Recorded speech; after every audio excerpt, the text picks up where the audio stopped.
Hi, my name is Orna, and I thought I would record a little video about my experience quitting cigarettes. So it's been about a year since I quit. Um, Tomorrow is my year's anniversary, and I thought I'd do a quick video just in case other people were considering quitting and didn't know whether they could or not, and how hard it would be, or just I just thought I'd share my experience basically.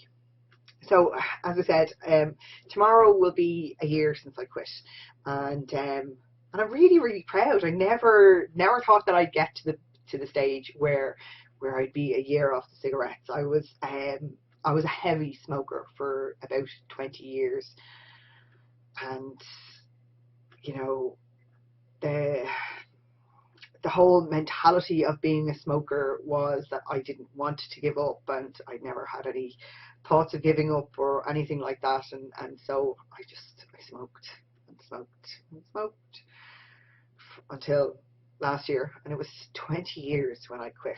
That was probably the biggest shock to me when I actually admitted that to myself, that it was 20 years.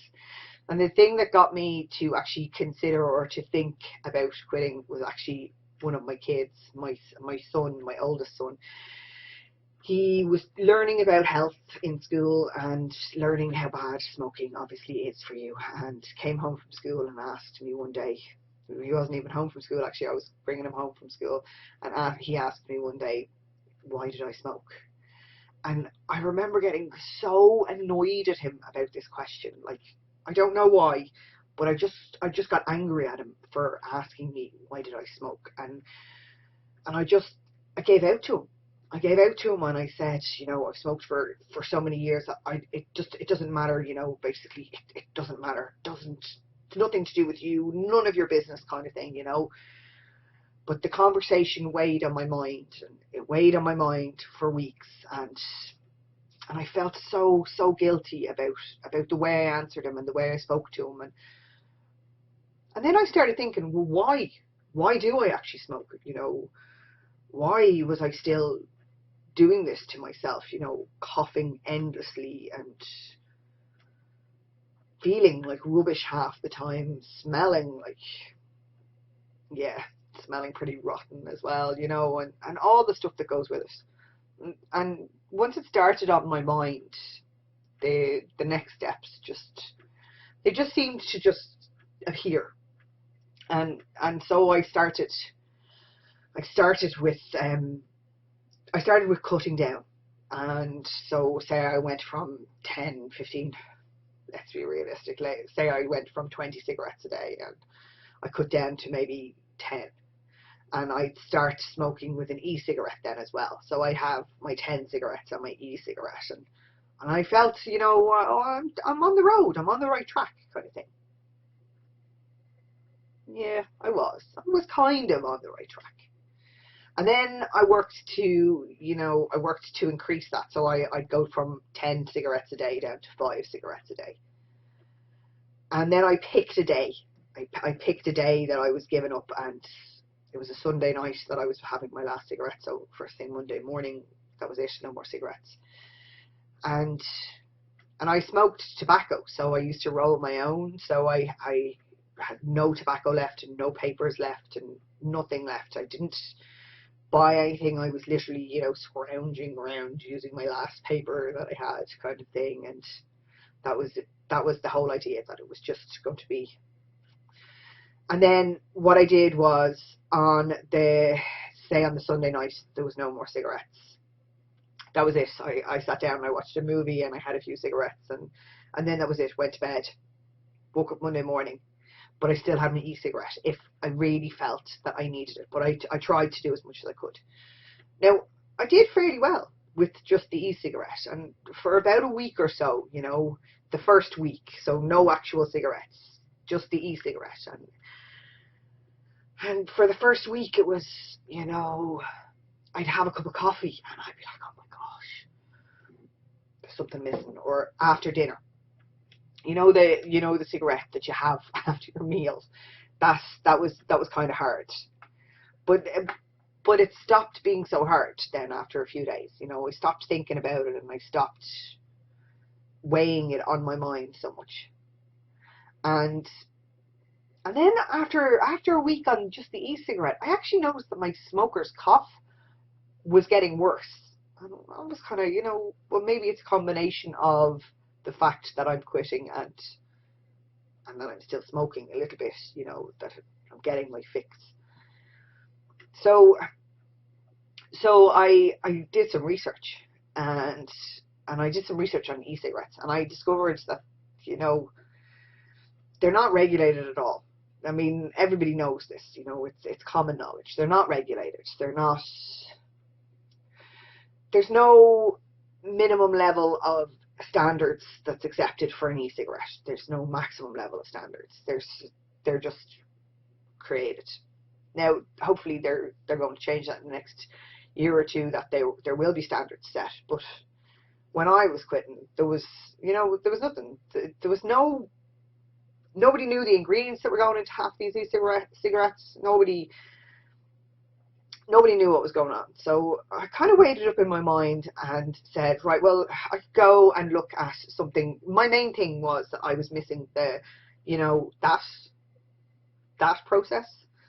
And so I kind of said to myself, right, well, I could go on using my e-cigarette, or I could go to my chemist and see how much maybe, a Nicorette inhaler or something like that was. So I went to my chemist, expecting to be told that this piece of equipment to help me stop smoking was going to be really, really expensive. And I went down to my chemist, and I nearly fell over when she told me the price. And I was like, why am I smoking an e-cigarette, which is like 3 times the price of this Nicorette inhaler? So I picked up a Nicorette inhaler and I started using that. Cut out the e-cigarette altogether. No offense, but I was trying to get off them, not knowing what was being put into the ingredients, or not knowing what was being used to make this e-cigarette was not doing me any favors. So I went and I moved on to the Nicorette inhaler. This is now, I'm into week 2. So I've gotten past week 1 of no actual cigarettes, and I'm into week 2 now at this point. And I'm feeling better, and I've more energy, and the smells are kind of, I pick up a book that might have been in my office, because this was the only room that I was allowed to smoke in. So I pick up a book that might have been out here for whatever length of time when I was smoking, and suddenly the smell of the book was just, I couldn't believe, and even the smell of my office. Going into week 2, I had to do so much. But anyway, I'm going off on a path. Let's finish the story first. So, Nicorette inhaler. And so I picked up a Nicorette inhaler, and I don't know what they're actually called now, the little packets with the nicotine in it. And I used it. And I literally used it for 4 days. And then said, why? What's the point? At this stage, I had gotten to the point where I was literally doing as much work as I possibly could and keeping my mind occupied. So there was no, I want a cigarette, I need a cigarette, or any of that kind of stuff. And so I had gotten my body and my head retrained into the point of, right, well, just to pick it up really when you're literally, you feel like you can't go on anymore. And so I'd look at the clock and it might be 11:30. And I'd say, right, okay, well, not a drag till 2:30 kind of thing, And then I'd be so engrossed in what I was doing that I wouldn't realise that it was 4:30. And I'd go, ooh, I'd love a drag. And then I'd go, well, I might as well just make it 5. And that was how it worked for me. And it worked. It worked for me. And as I said, the things that started coming back, the smells, that was probably the first thing, that all of my clothes had to be washed again. My office curtains had to come down so that I could actually get rid of the smell of smoke out of them. And when I say that they had to be washed 3 times to get all the smoke that I would never have even noticed out of them, that's what happened. Now, I thought they were white, but it turns out they weren't. They were kind of a yellowy orange, and now they're white. But it's still, it's just mad to kind of think that you don't notice these things. So that's what I did to quit. But the other thing that I did that I think actually really, really helped me was the Sunday night that I had my last cigarette. On the Monday morning, I got up and started training. And I was not fit or healthy or anything like that. And, you know, I was a smoker. Oh yeah, I can run, I can do all this kind of, we kind of tend to big up ourselves when the reality is that we're just deluding ourselves, in all fairness. So I got up on the Monday morning and I went for a run. Now, it wasn't actually a run, it was a walk with a few little bits of running in between, kind of thing. But I kept at it, and I kept at it, and I kept at it. And that was definitely one of the things that helped me to stay on track with quitting smoking, because I had something else.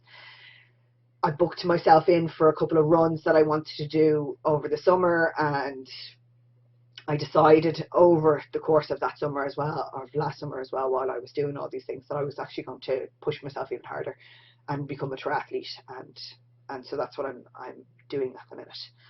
And it's good, and it's kept me occupied. And now, now there are moments where sometimes I go, oh geez, a cigarette, and then I go, no, why?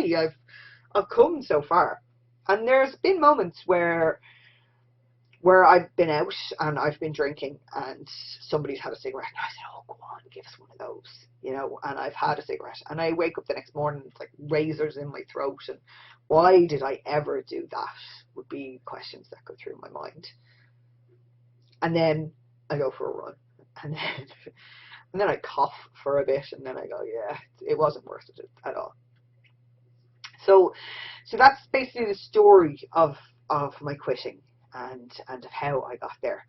And so I wanted to explain the steps that I took to get off of the cigarettes and to start living the rest of my life, because a year later I didn't ever envisage this day happening, and I didn't ever envisage getting through it as easily as I actually have. I would have thought it would have been a lot harder, but it's not. Now, having said that, I have mountains of chewing gum placed strategically around my house for if I ever have one of those, oh my gosh, I'd love something, moments. But thankfully, those moments, once the first few weeks were over and done with, those moments have been few and far in between. So that's good. It was hard at the start. There is no denying it, and a lot of it was down to willpower, and a lot of it was down to the fact that for the first 2 weeks, for the first week and a half, 2 weeks, I had something that I could rely on, and in my brain I was telling myself, it's not as bad as all of that, you still have these things that can help you. But at the same time, in my brain, I was answering myself back and saying, yes, but don't get dependent on these.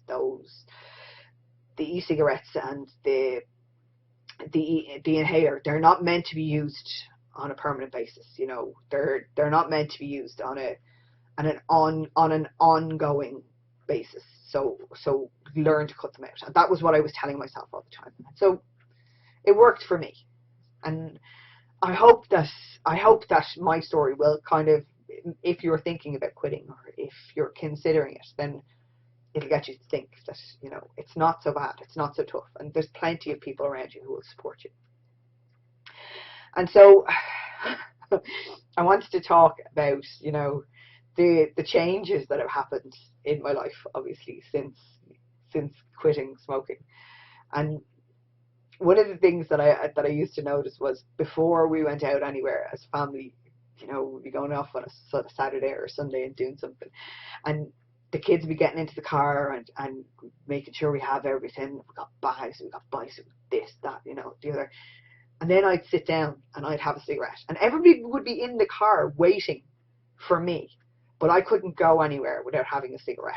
And that's obviously changed, which is great, because it saves about 10 minutes of waiting around for everybody, and it seems like there's not so much of a waste of everybody's life as I used to put on them. And so that's a really good thing. And the smell. My office doesn't smell anymore. It could do with a coat of paint, but that's not to do with the smoking. That's just because it could do with a coat of paint. And that's kind of nice as well, you know. Occasionally I still do pick up a couple of books that were in the office when I was a smoker, and the smell still gets to me, and I kind of think, wow, I did this to myself for 20 years. I put the thing that I turn my nose up at when I smell it, I put that inside me for so long. I feel like I'm kind of a different person now because of it. And when I'm out training these days, you know, when I run or cycle past somebody who's smoking, or even if a car drives past me and somebody is smoking in it, I'm nearly going, oh my gosh, that's disgusting. How could anybody do that? But at the same time, I know I did it to myself. So, you know, but there are definitely changes that have made a big impact. And of course, there has been an impact on my wallet, because while I was smoking, you know, I smoked rollies so I could save myself a bit of money, so it wasn't as expensive as buying a packet of cigarettes.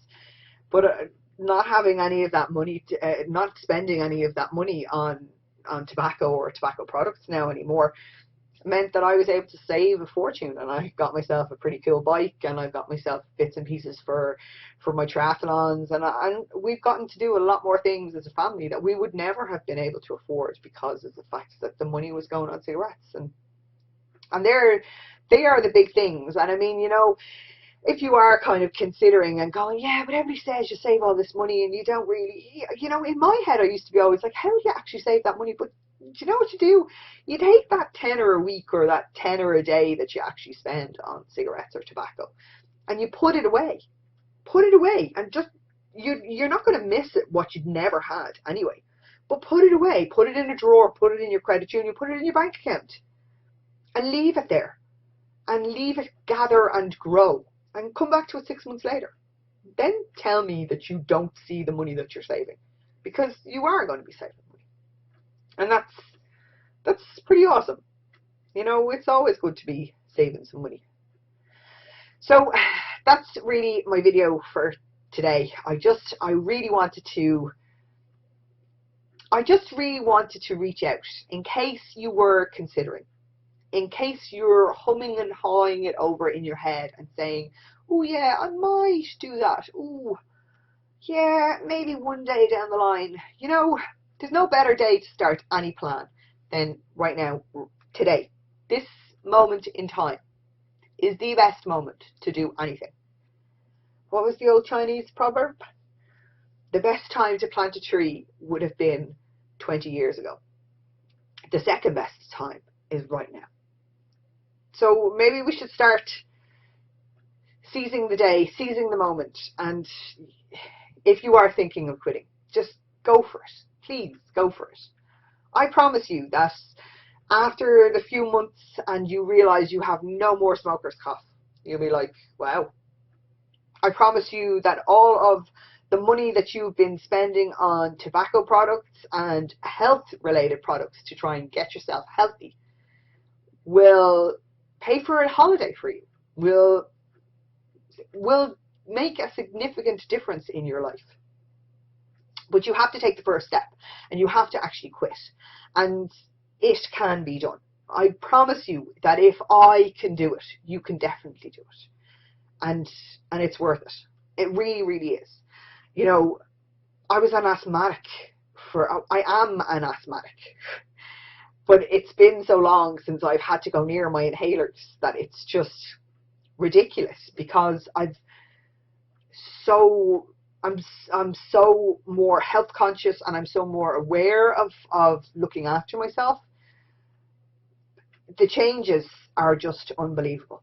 They're good changes. They're lasting changes. They make a difference.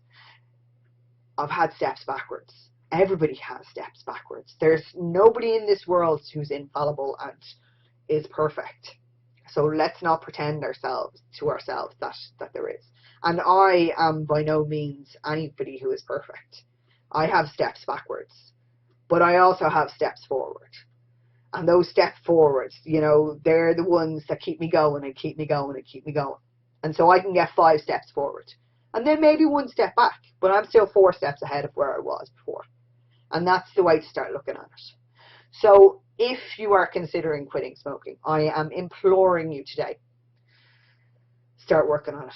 Start thinking about it. Start Googling it. Start binging it. Just start looking at what you can do to make a massive impact in your life. And I'm sure your loved ones are going to be delighted that you made that sacrifice and that you're willing to do this for them, because that's ultimately what it is. It's for your longevity, to keep you around on this planet for longer. And eventually you get to a point where the coffee is just, and you don't need anything to go with the coffee.